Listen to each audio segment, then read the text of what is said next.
looking ahead, what's a bold prediction or idea you have for your industry, our industry, that most people would disagree with right now? I don't think volatility goes away. I think we have cycles. The cycles are big, maybe bigger. If you see nation states get rugged, or Coinbase honeypots get seized, or companies with 1% of the Bitcoin, put it up for yield and get rugged by JP Morgan, like those are huge.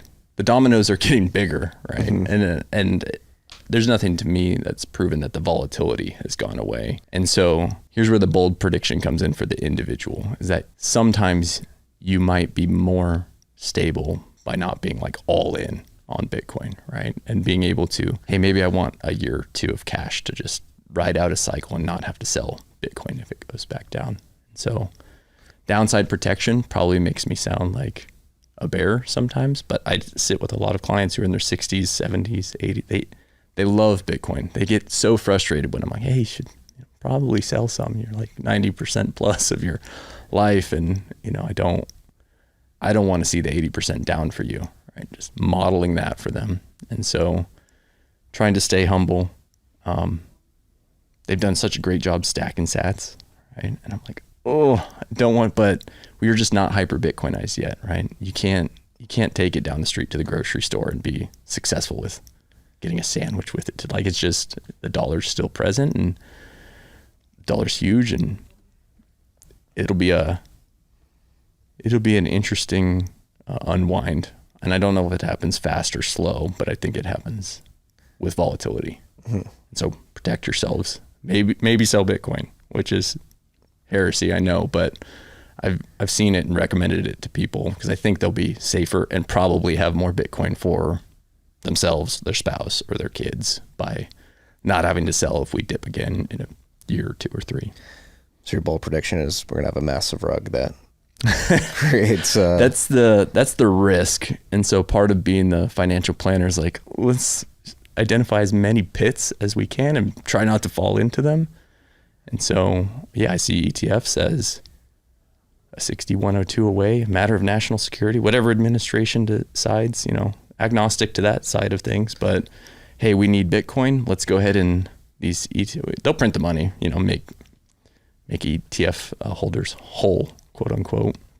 But I see that as a huge honeypot. Coinbase specifically running the majority of those ETF funds. Do you think, multi-institution, multi-sig, Unchained's enterprise offering, do you think that needs to be the standard? I would love to see a ticker symbol MSIG ETF, right? Mm-hmm. I would really like that, where you've got multiple entities securing an ETF's coins. That would be a better version of an ETF, but ETFs are still Wall Street's layer 2. Yeah. Right.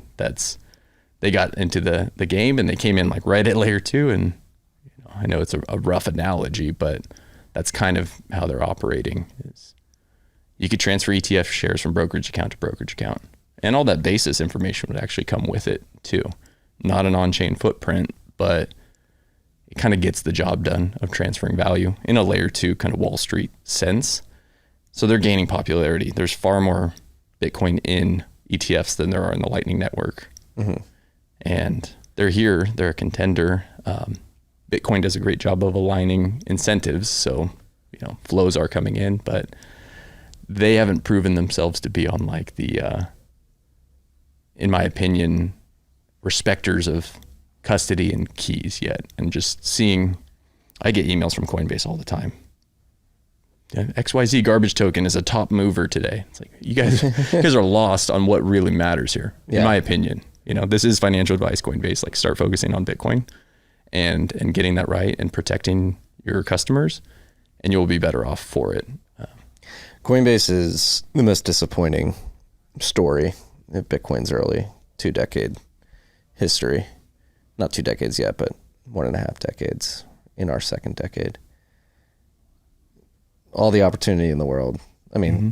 Launched and they still have it. They still have it, but focus, if you think of launching in late 2012, early 2013, whenever they launched, and the fact that they only have 2,000 Bitcoin on their balance sheet, they should have way more Bitcoin than MicroStrategy. The politicization that they've expressed, particularly around the fork wars in 2017, like basically trying to pick which fork was the quote unquote actual Bitcoin.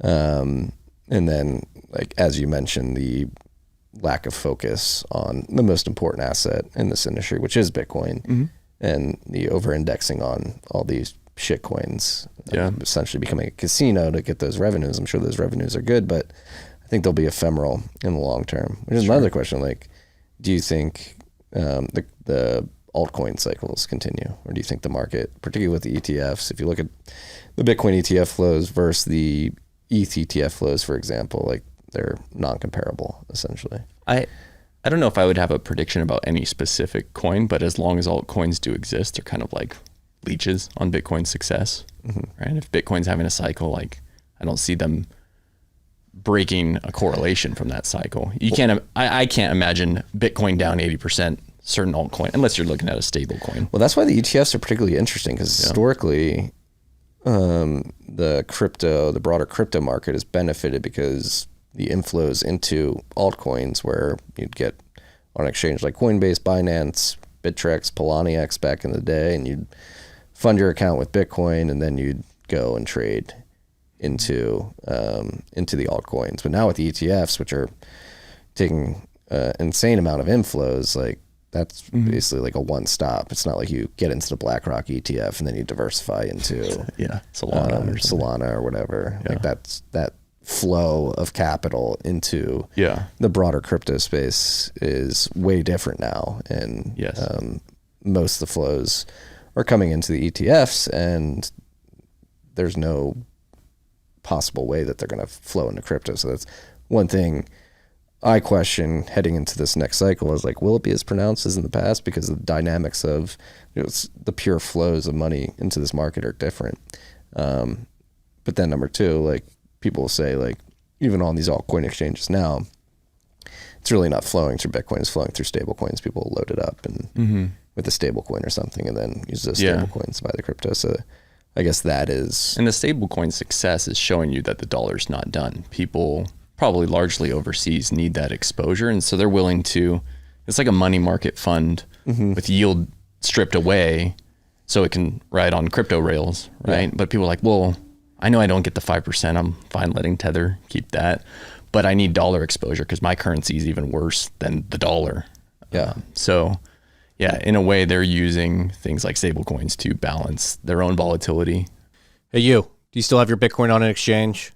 Don't hold your Bitcoin on an exchange. Take it into self-custody. If you're looking for an easy way to do that, we have the BitKey. BitKey is Bitcoin made easy to use and hard to lose. Take the first step. Get your Bitcoin off the exchange. Check out the link in the show notes. That'll get you 20% off your BitKey, or use the code TFTC20 at checkout.